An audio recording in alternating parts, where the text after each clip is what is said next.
As obras de revitalização da Lagoa da Saudade no Morro da Nova Sintra, em Santos, estão paradas. O mato cresce por toda parte. Peças de concreto pelo chão. A calçada foi interditada. O local está cercado. Mas sempre tem quem encontre uma brecha para ir pescar no lago. Estamos na Lagoa da Saudade, no Morro da Nova Sintra. E faz tempo que o cenário é esse. O Caderno Regional esteve aqui em novembro do ano passado. A situação não era diferente. E já havia reclamações. As crianças vêm para brincar aqui, acaba se machucando, que você vê que tá tudo, sabe, com ferros, com ponta, com tudo, árvore jogada e tudo. O pessoal não tem um lazer para tirar e vê que é tudo tempo que tá passando. Coisas que sabe que poderia estar melhor e não tá melhor. O vereador Lincoln Reis, que é da comunidade da Nova Sintra, diz que já mandou requerimento para o governo do estado pedindo explicações. Ele reafirma a importância que a lagoa tem como equipamento turístico. Que é o pulmão de diversão do morador dos morros, né? Nós temos aqui pista de skate, nós temos aqui quiosques para poder agregar as famílias, né? Receber as famílias, fazer um churrasquinho, ter um dia de lazer no final de semana. Temos a pesca, temos todos esses entretenimentos, temos essas diversões que está sendo bloqueada e está parada, né? A placa indica que o investimento é de pouco mais de R$1.400.000. A verba vem do DAD, Departamento de Apoio ao Desenvolvimento das Estâncias. Na placa também está escrito que os trabalhos começaram em 20 de junho de 2018, com prazo de 6 meses para terminar. O projeto prevê construção de um novo deck de concreto, novo playground, bancos, lixeiras e iluminação em LED. A obra foi paralisada em função de uma readequação técnica na parte estrutural do deck. Especificamente na parte do estaqueamento na borda da lagoa, para evitar que a borda dela desbarrancasse. Serão necessários mais recursos? Sim, serão necessários em torno de 600 mil para que isso prossiga com a obra. Há previsão de quando o DAD vai liberar essa verba e a obra será retomada? A previsão quanto à liberação dessa verba, não, mas a previsão de análise técnica, eu acredito que os técnicos do órgão realizem isso em torno de 30 dias, porque esse material já está sendo encaminhado para o DAD. E a partir daí recomeça a obra? Sim, a partir da hora que a gente fizer essa adequação no convênio com o Estado, a obra será retomada. A pista Centro-Praia do túnel Rubens Ferreira Martins, em Santos, vai ser interditada para manutenção entre as 9 e as 11 horas da noite de hoje. A alternativa para os motoristas é a rota que pega o elevado Aristides Bastos Machado e segue pela Avenida São Francisco, Senador Feijó, Avenida Rangel Pestana e Valdemar Leão. Foi realizada nesse fim de semana na cidade a primeira endomarcha da Baixada Santista. Viviane tem endometriose há mais de 20 anos. São muitas dores. Às vezes, palavras não conseguem explicar o sofrimento. É horrível, não tem como traduzir porque é horrível. É dormir e acordar com dor. E o meu caso, eu tenho desde os 12 anos e nenhum médico descobriu. Foi descobrir aos 31 anos. As mulheres de amarelo marcharam pela Avenida da Praia para chamar a atenção para a endometriose, uma doença na qual o endométrio, que é a mucosa que reveste a parte interna do útero, cresce em outras partes do corpo da mulher. Segundo a OMS, Organização Mundial de Saúde, no Brasil, mais de 170 milhões de mulheres sofrem com a doença. Em São Paulo, são 6,5 milhões. Na Baixada, 50 mil mulheres têm endometriose.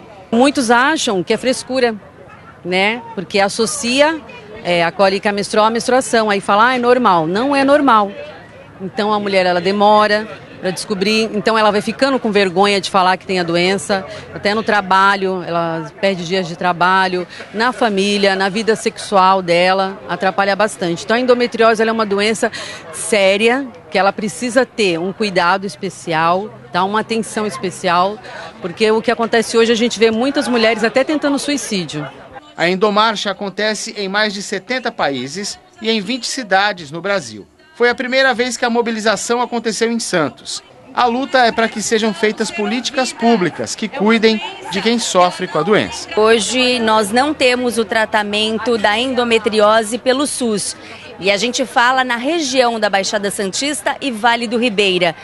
tem uma expectativa, uma estimativa de 50 mil mulheres com endometriose em nossa região. É inadmissível hoje não termos o tratamento aqui, na nossa cidade, em Santos. Então, hoje o movimento é para este alerta, que os gestores possam sim fazer o seu papel, abraçando a causa e dizendo a essa mulher, após o diagnóstico, você tenha certeza que você vai ter o tratamento na sua cidade. Lar Mensageiros da Luz promove mais um bazar de Páscoa em Santos. É uma grande oportunidade para adoçar o paladar e ao mesmo tempo ajudar o próximo. Ovos de chocolate de todos os tamanhos, com brinquedos, bombons, colombas, bichos de pelúcia. São dezenas de opções. Com pouco dinheiro, dá para adoçar o paladar de alguém querido nesta Páscoa. Este ovo de 45 gramas, por exemplo, custa R$ 3,70. Já escolheu? Não, ainda não, estou em dúvida. Muita coisa boa. Para quem que só pretende levar? Para um médico. Eu acho que temos muito a que ajudar e essa casa aqui todos os anos ela existe, então eu acho isso muito bom. Desta vez a loja de Páscoa do Lar Mensageiros da Luz foi montada em local cedido neste prédio no Gonzaga. 60 voluntários se revezam das 10 da manhã às 10 da noite todos os dias. A loja vai funcionar até 20 de abril. A gente está já com a loja há 40 anos que nós montamos essa loja de ovos de Páscoa que se destina ao Mensageiros da Luz. Toda a renda nossa da loja vai para o Mensageiros da Luz. E estamos há 40 anos, a gente sempre consegue um ponto que alguém cede para a gente, esse ponto, e a gente compra os ovos. Na realidade, eles não são, muita gente acredita que sejam doados, mas não são. A arrecadação com a venda destas delícias de chocolate vai ser revertida ao atendimento de 27 crianças e adultos com paralisia cerebral. Ela é a única residência na Baixada Santista que funciona como residência. As nossas crianças, elas são todas advindas de famílias de miserabilidade comprovada, ou são ou abandonadas ou órfãs, e elas chegam para o lar e a gente cuida delas, certo? Elas ficam lá. Então, pelo fato de ser 24 horas que a casa funciona, nós também temos uma equipe muito grande de profissionais. Nós temos uma despesa muito alta que nós corremos atrás assim, montando eventos, tipo pizzas, jantares, e temos essa loja de ovos de Páscoa que antigamente ela dava para a gente, por exemplo, o que a gente arrecadava dava para um mês. Hoje não dá, o lucro não dá nem para um mês. Mas não tem problema, a gente corre atrás e estamos aqui esperando que a população venha e nos prestigie. O endereço da loja de Páscoa do Mensageiros da Luz, que funciona até o dia 20 desse mês, é a Avenida Ana Costa 410, no Gonzaga, em Santos. As temperaturas sobem amanhã nas cidades da Baixada Santista. Vamos à previsão do tempo. Em Santos, o dia vai ser de sol, com algumas nuvens durante todo o período. Não há chance de chuvas. A temperatura fica entre a mínima de 21 e a máxima de 30 graus. Também não há chance de chuva em Cubatão, e as temperaturas ficam entre a mínima de 22 e a máxima de 31 graus. Em Praia Grande, o dia também vai ser quente, com máxima de 32 graus e a mínima de 22. Só deve voltar a chover na região na próxima sexta-feira. A Unisanta oferece aulas de língua portuguesa gratuitas para refugiados. 2 alunas que vieram da África do Sul já começaram o curso. É aula de português. Do queijo de Minas Gerais. De Minas Gerais. Eu gosto do queijo, sei. Eu gosto do queijo de Minas Gerais. As alunas se dedicam a aprender o idioma, afinal, o Brasil é a nova casa delas. Mãe e filha. São da África do Sul. Vieram para o Brasil em busca de uma nova vida, livre da perseguição racial. As refugiadas aprendem português de graça. As aulas são oferecidas por meio de um projeto da Universidade Santa Cecília, que disponibiliza a sala, o material e a professora. É uma maneira de acolher e mostrar um novo caminho a quem chega no país fugindo de situações difíceis. A professora é Dalila Lemos, doutora em linguística e com muita experiência em ensinar português para estrangeiros. Eles chegam meio, assim, tímidos, né? Porque eles estão chegando numa condição não favorável. Porque eu sempre trabalhei com os que chegam aqui, que são os expatriados. Então, eles vêm com tudo. Eles vêm com carro, eles vêm com as aulas pagas pela empresa. Eles têm uma série de vantagens em relação aos que vêm como refugiados. Eles chegam aqui simplesmente para encarar uma vida nova do zero. E realmente essas meninas agora com quem nós estamos aqui, elas estão começando do zero mesmo, que elas vieram da África do Sul, elas não têm conhecimento nenhum de português, então eu estou tentando me entender com elas com inglês, e vamos tentar ver se a gente consegue fazê-las ficarem mais à vontade. E a minha preocupação é que elas entendam a diferença, porque como eu sou da linguística, então a fonética me pega muito. Então eu faço elas pronunciarem as palavras como nós paulistas e os cariocas também pronunciam, né? Deixando de lado o doce de leite quente, né? Que o sulista nosso fala, porque não é a situação aqui real que ela vai encontrar para conversar. Salomé conta que está feliz em Santos, se sente acolhida e cheia de esperança com a vida nova. E do português, ela já aprendeu a se apresentar. Meu nome é Salomé, África do Sul.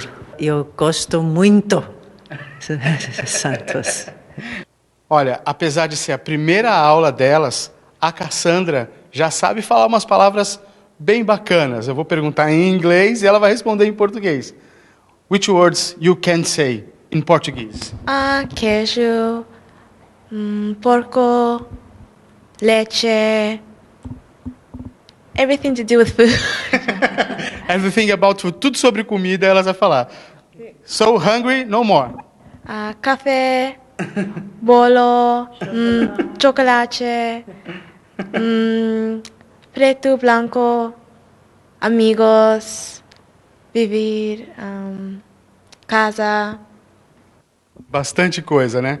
Não se perde mais aqui. Don't get lost. I don't really know much words other than that. Ela falou que não conhece mais, mas tá tudo certo. Pelo que ela já sabe, tá tudo indo bem. Após o presidente Jair Bolsonaro anunciar que pretende transferir a embaixada do Brasil em Israel, o vice-presidente Hamilton Mourão afirmou hoje que a decisão de abrir um escritório comercial em Jerusalém pode ser considerada um passo intermediário. Saiba detalhes no Brasil em 1 minuto. Mourão comentou o anúncio do presidente durante a entrevista no Palácio do Planalto.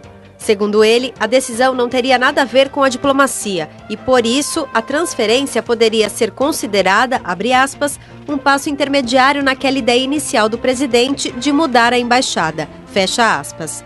Após ter sido eleito ainda no ano passado, Bolsonaro manifestou a ideia de transferir a embaixada brasileira em Israel de Tel Aviv para Jerusalém.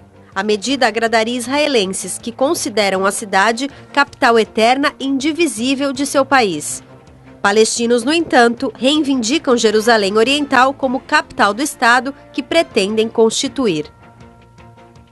A proposta de reforma da Previdência do governo Bolsonaro tem desagradado líderes partidários, pois devolve um privilégio para policiais federais, policiais civis, agentes penitenciários e agentes socioeducativos. O texto enviado ao Congresso garante a esses servidores aposentadoria de valor igual ao do salário do último cargo, mesmo que tenham ingressado depois de dezembro de 2003, quando a aposentadoria dos funcionários públicos passou a ser calculada pela média dos salários. O aumento dependerá da carreira de cada servidor.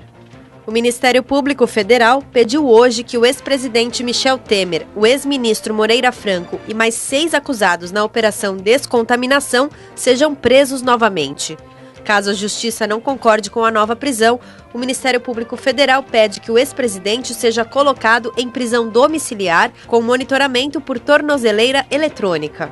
A operação foi feita a partir de uma investigação sobre desvios envolvendo a obra da usina nuclear de Angra 3 e a Eletronuclear. Falar de futebol, Corinthians e Palmeiras começam com vantagem nas semifinais do Campeonato Paulista. O subeditor do Santa Portal analisou as partidas e também falou sobre Portuguesa Santista, Seleção Brasileira e Fórmula 1. Corinthians 2, Santos, um jogo bastante agitado, né? O Santos ainda consegue reverter a situação? Boa noite, Beni, boa noite aos amigos do Caderno Regional. Sem dúvida que consegue, né? O Santos joga no Pacaembu, 20 horas na próxima segunda-feira. No primeiro jogo não foi tão bem, o Jorge Sampaoli, técnico do Santos, admitiu isso, que o Corinthians jogou como quis, né, em casa, ganhou por 2-1, e ele tem uma série de preocupações e pede mais criatividade para o próximo jogo. E além disso, a torcida, né? Se o clássico contra o Corinthians, o primeiro jogo, foi torcida única, no Pacaembu vai ser torcida única também. Então o torcedor do Santos, o Santos tem que fazer a sua parte, mas o torcedor do Santos tem que fazer a sua parte também. E uma preocupação fica para o caso do Felipe Aguilar, né? Ele no primeiro tempo assustou a todos ali numa disputa de cabeça com o Danilo Avelar. O Danilo Avelar saiu-se bem, mas ele acabou passando a noite no Hospital Sírio-Libanês, em observação, fez tomografia, repetiu o exame na manhã dessa segunda-feira, está tudo normal com ele, ele já recebeu alta. Ele vai passar a fazer treinamentos leves, mas ele vai ser reavaliado durante toda essa semana, vai fazer exame, vai repetir esses exames novamente, e se tudo correr bem, como disse o Dr. Ricardo Galotti, médico do Santos, ele tem condições de jogar na segunda-feira, mas tudo depende dessa semana, de como ele vai viver essa semana, né? Na outra semifinal, Palmeiras e São Paulo empataram em 0-0 no Morumbi. O Palmeiras leva uma certa vantagem jogando no Allianz Parque? Olha, por jogar em casa, sim, né? O Allianz Parque se mostra uma casa muito favorável ao Palmeiras, casa cheia, né? Mesma situação de Corinthians e Santos, é um clássico e torcida única. Eu acho que o Palmeiras tem grandes condições de reverter, mas o São Paulo também fez uma boa partida, né? Uma partida que foi marcada pelo uso do VAR, né? O árbitro ia dando um pênalti, foi chamado, o Vinícius Furlan foi chamado pelo Rafael Claus, que é o árbitro de vídeo, e acabou revisando a decisão ali praticamente na hora de bater. Acabou salvando a arbitragem e, quem sabe, muita polêmica num clássico. A polêmica ficou pelo uso do VAR, mas não ficou pelo lance, né? Em relação agora, vamos mudar para a Série A2 do Campeonato Paulista. Briosa, que venceu o Votuporanguense por 1-0, já tem adversário, local e data definidas para esse confronto já de fase finais. Exatamente, a Portuguesa encerrou aí essa primeira fase contra o Votuporanguense, dominou amplamente, né, o jogo, ganhou de 1-0 só, podia ter feito muito mais, e agora enfrenta a Inter de Limeira nas quartas de final, né? O primeiro jogo é quinta-feira, dia 4, às 21h30, em Limeira, né, no Major José Levi Sobrinho, e a volta dia 7, às 19 horas no estádio Eurico Mursa. E vale lembrar que a regra das quartas de final da Série A2, da Série A2 é igual ao do Paulistão, os pontos continuam a ser somados, então isso, dependendo dos resultados da Portuguesa classificando, isso influencia para ver o adversário, que é sempre nas semifinais, caso a Portuguesa passe, é a primeira campanha contra a quarta e a segunda contra a terceira. Lembrando que a Portuguesa terminou em segundo lugar na primeira fase. Vamos falar de dois assuntos rapidamente aqui também no Caderno Regional. O primeiro deles, Seleção Brasileira, que teve 2 confrontos contra adversários teoricamente mais fracos, né? A seleção passa confiança para a Copa América que está por vir? No momento, a Seleção Brasileira viveu com esses 2 jogos, né, contra o Panamá e contra a República Tcheca, principalmente contra o Panamá, um momento de falta de confiança, digamos, de um momento de confiança mesmo dos próprios jogadores, porque o jogo contra o Panamá, o Brasil acabou empatando 1-1, mas não fez um bom jogo, e contra a República Tcheca já melhorou, principalmente no segundo tempo. Mas mesmo assim, são jogos, Beni, que não dá para ter muito parâmetro, né? Pensando em Copa América, a Copa América é uma competição completamente diferente. É claro que o espírito pode influenciar, mas eu não acredito que esses jogos sejam um parâmetro para o que o Brasil vai poder fazer na Copa América. Outro assunto também de fim de semana foi a Fórmula 1, mais uma vitória de Lewis Hamilton. Exatamente, e eu acho que a principal vitória do Lewis Hamilton, além na pista, foi em relação ao Charles Leclerc, né, que teve várias chances para vencer a prova, acabou não conseguindo, e ele foi consolado, né, digamos assim, pelo Lewis Hamilton, provando que o Hamilton não é só um grande piloto dentro da pista, mas é também fora da pista, né? Isso para o esporte é incrível, é sempre a imagem que fica, mais do que a vitória dele, é essa imagem com o Charles Leclerc. Perfeito, Ted, muito obrigado pela sua participação. Beni Coquito Filho para o Caderno Regional. E no fim de semana teve encontro de RPG em Santos, um jogo interpretativo que permite aos participantes mergulhar em uma história e soltar a imaginação. Livros com a história e as regras. Dados de várias faces. Tabuleiro. Miniaturas. Bem-vindo ao universo do RPG. Role Playing Games. Existe uma regra oficial que a gente chama de regra de ouro, isso já é falado nos livros oficiais mesmo, que é a diversão. Então, se por diversão você precisar alterar uma regra, ou até mesmo você esquece uma regra, pode acontecer, são muitas regras, é um livro de 400 páginas, você inventa a regra naquele momento e depois você pode corrigir, altera, ou fica daquele jeito, você é o deus daquele mundo. O narrador também cria a ambientação das cenas, descreve tudo com detalhes. Vocês descem com cuidado, vocês olham pelas laterais, não vê nada estranho, nenhum inimigo escondido. Tá tudo tranquilo até então. Vocês visualizam um caixão. O tampão dele é feito de granito, um granito pesado. Vocês vão mexer nele? A convite do narrador, eu também participei desta fantasia medieval clássica. Por alguns instantes, fui um mago. Eu vou pedir pra você um teste. Você rola pra mim, dificuldade 5, pra ver se tem magia lá. 3. Porém, você tem uma inteligência de mais 3. 6. Suficiente. Você analisa e conforme você passa as suas mãos, você vê a magia passando entre seus dedos. Quando você passa próximo que seria o crânio daquele humano, aquele crânio se expande e você nota que, na verdade, aquilo era uma mágica, prendendo a verdadeira forma daquela ossada. Neste encontro na Gibiteca Marcel Rodrigues Paz, na Orla da Praia, todas as histórias foram baseadas no Dungeons & Dragons, jogo interativo que serviu de inspiração para um desenho animado de grande sucesso. Onde estamos? Cuidado! Aventuras, perigos, o bárbaro, mágicas, cavaleiros e acrobata.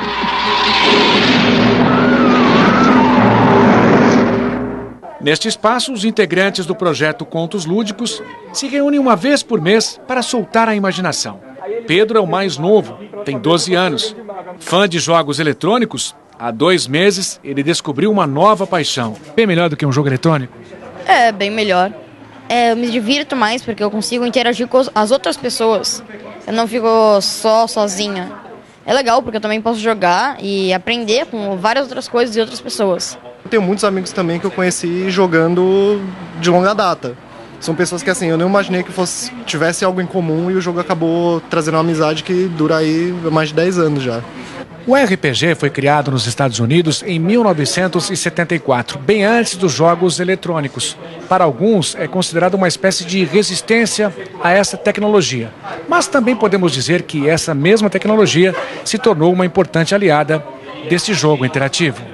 Porque você tem um conteúdo online e aqui você consegue complementar com as informações e se torna uma novidade, porque num mundo que todo mundo joga videogame e joga online, para uma criança, para um adolescente ter oportunidade de interagir socialmente com outras pessoas, isso é bom para ele também.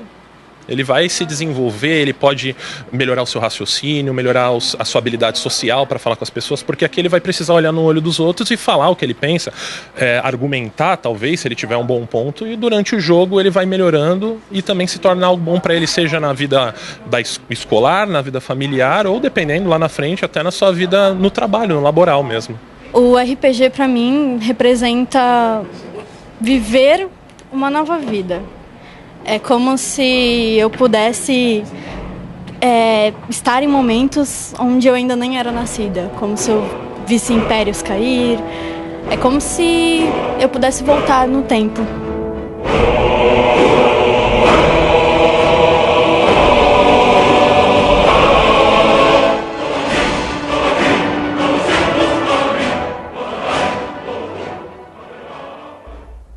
O próximo encontro do projeto Contos Lúdicos acontece nesta quarta-feira a partir das 7 da noite na rua Goiás 79, no Gonzaga, em Santos.